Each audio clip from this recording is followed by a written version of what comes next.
Shalom jemaat Tuhan, apa kabar semuanya? Diberkatilah setiap kita semua yang mengandalkan Tuhan. Saya percaya Bapak Ibu Saudara semuanya dalam pemeliharaan Tuhan, sehat dan selalu berbahagia. Setiap hari kami berdoa, ya, doa rohaniawan setiap hari untuk jemaat Tuhan.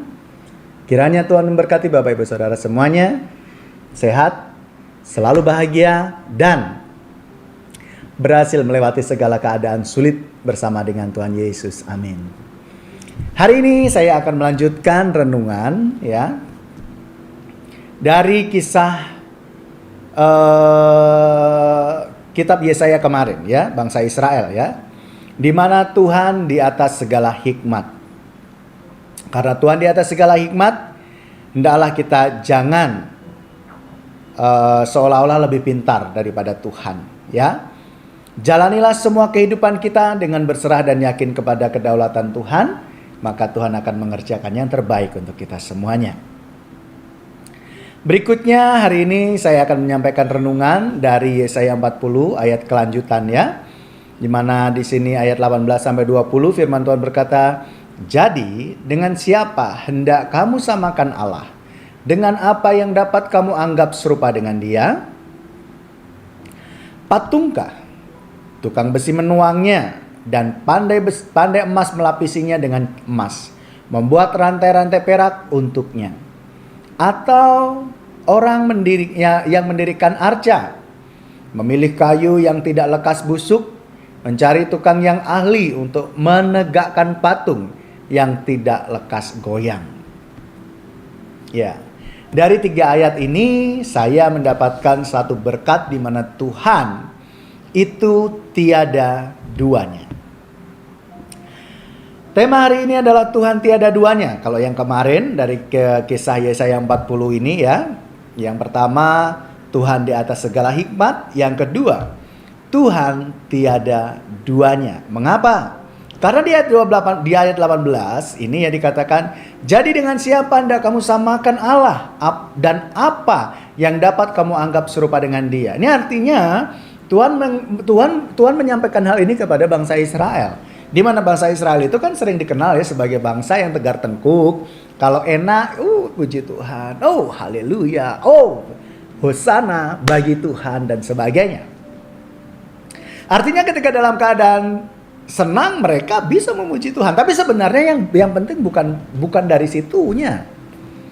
Yang penting itu ketika kita senang, kita bisa bersyukur. Tetapi ketika dalam keadaan sulit, kita justru mengandalkan Tuhan. Nah, ini tidak terjadi dalam pribadi bangsa Israel. Bangsa Israel kalau senang memuji Tuhan, kalau susah menggerutu. Dan mereka suka sekali menyakiti hati Tuhan dengan segera berbalik dari Tuhan untuk menyembah patung-patung dan sebagainya. Sehingga di sini Tuhan menyampaikan kepada mereka, "Dengan siapa hendak kamu samakan Allah? Apa yang dapat kamu anggap serupa dengan Dia?" Lalu kemudian di sini ada 2 yang disebut. Patung, arca, ya. Sebenarnya dua-duanya sama, ya, adalah berhala gitu ya.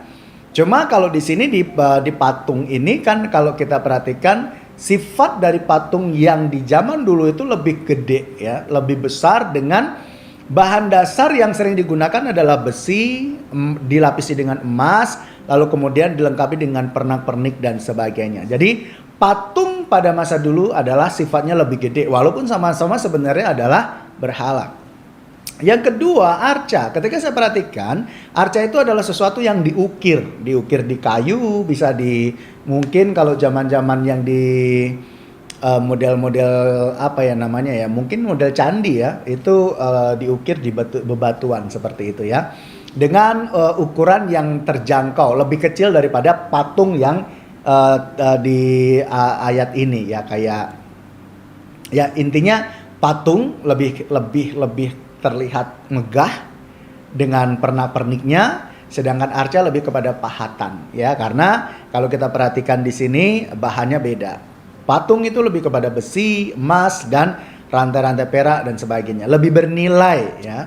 Tapi kalau dari arca itu lebih kepada fokusnya adalah kayu dan ukiran. Kalau dari orang seni, dua-duanya sama memiliki nilai ya. Tetapi dalam hal ini kedua-duanya dibuat sehebat, secantik apapun tidak akan bisa menolong kehidupan manusia. Nah, itulah yang disampaikan Tuhan kepada bangsa Israel. No, kamu membuat patung, yuk buat patung. Bahan dasarnya apa? Cari tukang besi yang paling bagus, cari tukang emas yang paling bagus, cari tukang perak yang lebih bagus. Paling bagus dunia, buat semuanya itu. Lalu kemudian sembahlah dia. Apakah mereka bisa melakukan sesuatu? Nggak akan. Atau kalian mau buat arca? Ayo buat aja. Cari tukang pahat yang hebat, cari kayu yang terbaik di dunia ini, lalu buat sebagus mungkin arcanya. Lalu sembah. Apakah mereka bisa membuat sesuatu untuk kehidupan yang membuat atau manusia seperti kita pada umumnya ini, ya? Nah, jadi di sini Tuhan itu membandingkan, bukan membandingkan. Tuhan itu kayak semacam menegur bangsa Israel bahwa pribadi Allah tidak bisa diduakan dengan siapapun. Dia tiada duanya. Dia adalah satu-satunya yang benar, yang berkuasa, yang tidak akan tergantikan oleh apapun. Patung, arca dan sebagainya tidak akan bisa menggantikan posisi Allah, kuasa Allah, kebaikan Allah, kedaulatan Allah dan sebagainya.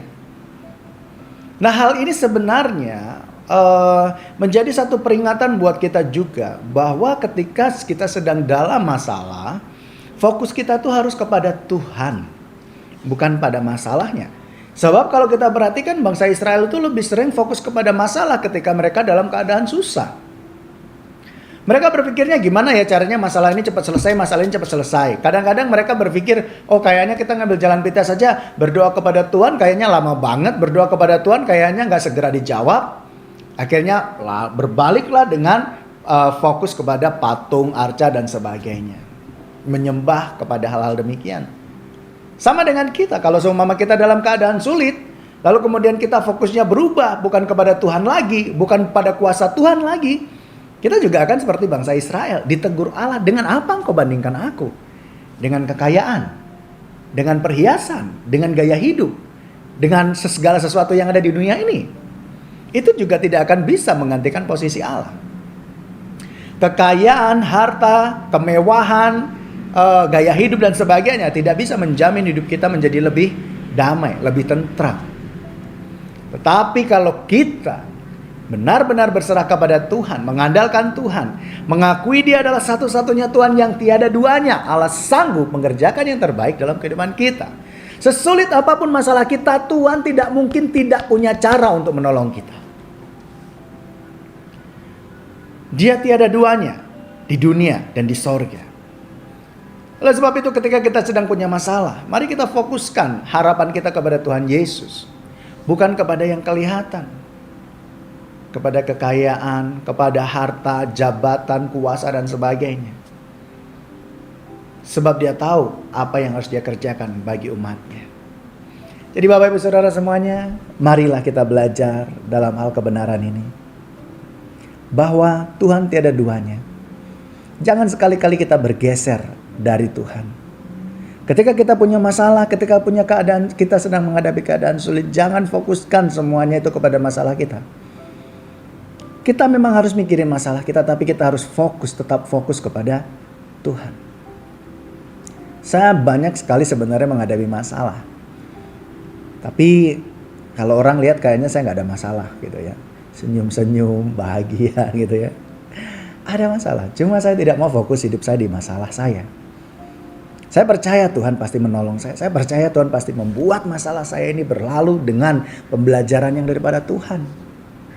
Dan saya menyampaikan kepada Bapak Ibu Saudara semuanya, Bapak Ibu Saudara harus belajar seperti itu.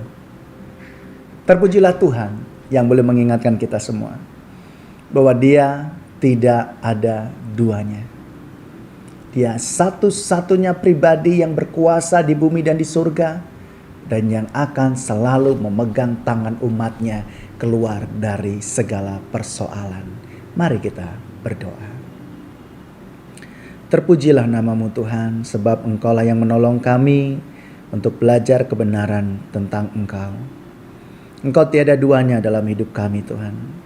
Namun terkadang iman kami menjadi lemah sehingga kami merasa bahwa seolah-olah Engkau tidak menyertai kami, seolah-olah Engkau jauh dari kami. Kami mohon pengampunan ya Bapa. Kiranya Engkau mengajar kepada kami semuanya, agar kami senantiasa fokus kepada Tuhan, bukan kepada masalah atau persoalan yang sedang kami hadapi.